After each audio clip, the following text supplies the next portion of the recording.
Hello दोस्तों, आज अपन पढ़ने जा रहे हैं क्लास 8 का एक्सरसाइज 3.3 का क्वेश्चन नंबर 3।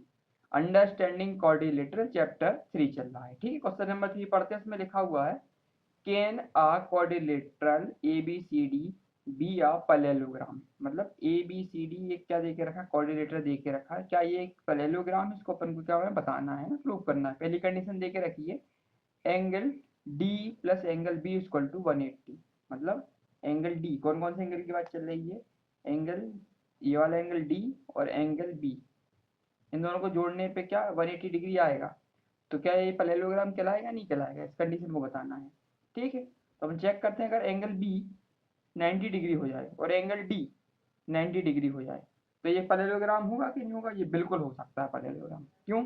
अपन ने पढ़ा हुआ है इन अपोजिट साइड्स होती हैं, एंगल होते हैं पैरेललोग्राम के, वो क्या बराबर होते हैं।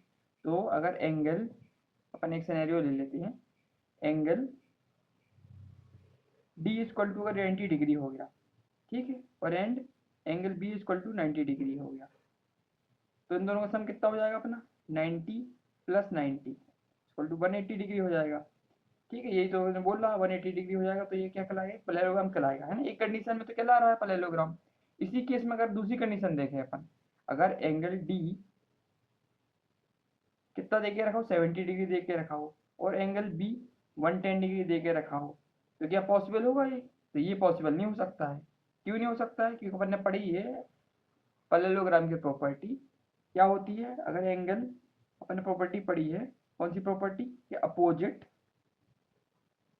एंगल ऑफ पैरेललोग्राम, है ना, पैरेललोग्राम की बात चल रही है, parallelogram are equal, opposite angle क्या बराबर होने चाहिए। मतलब एंगल बी किसके बराबर होना चाहिए? एंगल डी के। एंगल बराबर होने चाहिए, सम नहीं होना चाहिए 180 ना। हम तो चल जाएगा अपने, कोई दिक्कत नहीं है। देखो कुछ एंगल ऑलरेडी बराबर, 110 में अपन कितना जोड़ते, 70 डिग्री जोड़ते हैं, तो कितना 180 डिग्री निकल रहा है ना। इससे क्लियरिटी नहीं आती कि ये क्या है, पैरेललोग्राम है। पैरेललोग्राम की कंडीशन क्या होती है कि अपोजिट जो एंगल होने चाहिए पैरेललोग्राम के, वो क्या होने चाहिए? इक्वल होने चाहिए। एंगल जैसे B equal to angle D दोनों 90 90 दे के रख रहे हैं, तो ये तो सेटिस्फाई करा पहली कंडीशन। दूसरी कंडीशन कैसी दे के रखी है अपन ने? 110 डिग्री से 110 डिग्री दे के रखा है, 70 डिग्री दे के रखा है। ये दोनों एंगल क्या डिफरेंट दे के रखे हुए हैं, तो इस कंडीशन में क्या है कि ये पॉसिबिलिटी नहीं है। तो अपन क्या लिखेंगे इसमें? एक कंडीशन तो पॉसिबल है, दूसरी कंडीशन पॉसिबल नहीं है। अपन इसमें आंसर में लिखेंगे can B, can be but need not be. मतलब हो भी सकता है, नहीं भी हो सकता। एक केस में तो हो रहा, ये 90 है, ये भी 90 है ना, दोनों एंगल बराबर हैं, तो सेटिस्फाई कर, opposite angle of parallelogram equal है ना, ये पहली कंडीशन सेटिस्फाई कर रही है अपनी। लेकिन दूसरी कंडीशन भी सेटिस्फाई नहीं कर रही है। क्यों? क्योंकि एक इसमें 70 डिग्री दे के रखा है, दूसरा 110 डिग्री दे के रखा हुआ है। इसलिए अपन आंसर में लिखेंगे can be but not, but need not to. ठीक है, दोनों कंडीशन है। अब अगला इसका क्वेश्चन दे के रखा हो, क्वेश्चन नंबर दूसरा की कंडीशन क्या दे के रखी है? ये भी एक पैरेललोग्राम दे के रखा हुआ है ना। इसी के तीसरे के अंदर दूसरा क्वेश्चन देकर रखा हुआ A B C D parallelogram है। इसमें ए बी की वैल्यू कितनी देख रही है? 8 सेंटीमीटर। डी सी की वैल्यू 8 सेंटीमीटर। ए डी दे के रखा है 4 सेंटीमीटर और बी सी दे के रखा है 4.4 सेंटीमीटर। तो अपन ने पैरेललोग्राम पढ़ा हुआ है, उसकी कंडीशन नहीं पढ़ी हुई है। अगर अपोजिट साइड जो होती है पैरेललोग्राम की, वो बराबर हो जाती है ना, अपोजिट साइड होती है पैरेललोग्राम के बराबर होती है, मतलब जो एंगल ए बी है वो किसके बराबर होना चाहिए? एंगल डी सी के। ये तो बिल्कुल सही है। ये भी 8 डिग्री दे के रखा है, ये भी 8 दे के रखा हुआ है, तो इस कंडीशन में अपन क्या ले सकते हैं? ये तो सही है। Opposite side of parallelogram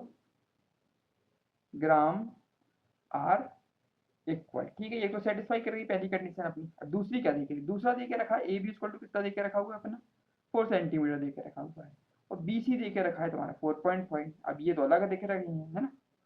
A B देके रखा, ए डी, ए क्या देके रखा, ए डी जो देके रखा हुआ है वो 4.4 देके रखा हुआ है, और बी सी जो देके रखा है वो ए डी दे के रखा 4 और बी सी दे के रखा 4.5, दोनों डिफरेंट दे के रखे हैं। तो अपन ने कंडीशन क्या पढ़ी थी?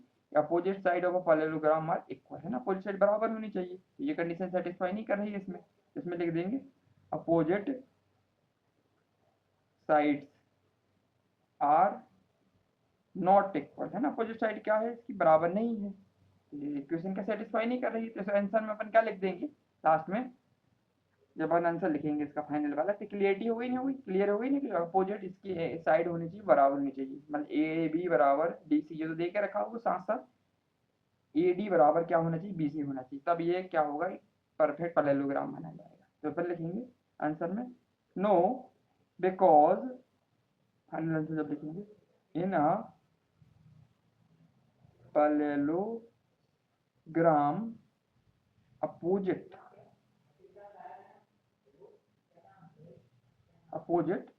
Sides are equal, opposite side बराबर होनी चाहिए। उस कंडीशन में क्या देगा, therefore A D is not equal to किसका है, बी सी के बराबर। ठीक है, इतना अपन लिख देंगे। अब तीसरा क्या देकर रखा हुआ है इसमें, कंडीशन देखिए एंगल ए इक्वल टू 70 और एंगल सी इक्वल टू 65। तो अपन ने ऑलरेडी पढ़ा हुआ है कि दोनों एंगल क्या होने चाहिए, पैरेललोग्राम के बराबर होने चाहिए, होने चाहिए नहीं होने चाहिए।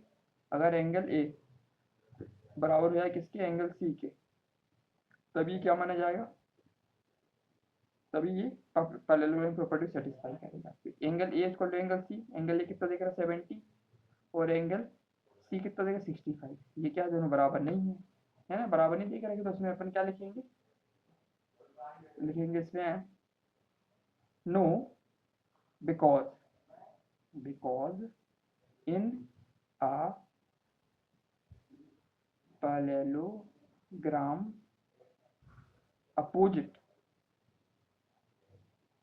एंगल की बात चल रही है ना, opposite angle are equal, opposite angle क्या होनी चाहिए, बराबर होनी चाहिए। बट हियर एंगल ए है वो इक्वल टू बराबर नहीं है एंगल सी के। ठीक है, एंगल सेटिस्फाई है, ये फाइनल अपना आंसर हो गया, क्योंकि एंगल ए बराबर नहीं एंगल सी के, दोनों एंगल अगर बराबर होते, अगर ये भी 70 होता वो भी 70 होता, तो ये क्या माना जाता अपना, एक पैरेललोग्राम माना जाता है। पैरेललोग्राम की प्रॉपर्टी होती है अपोजिट एंगल होते हैं पैरेललोग्राम के बराबर होते हैं, मतलब angle A equal to angle C होना चाहिए और angle B equal to angle D होना चाहिए। ठीक है, ये अपना फाइनल आंसर हो गया, ये अपन को लिखना है क्वेश्चन नंबर 3 में। तो अपना ये क्वेश्चन नंबर कौन सा था, ये थर्ड वाला कंप्लीट होता है। नेक्स्ट वीडियो पर क्वेश्चन नंबर 4 कंप्लीट करेंगे। ठीक है, थैंक यू।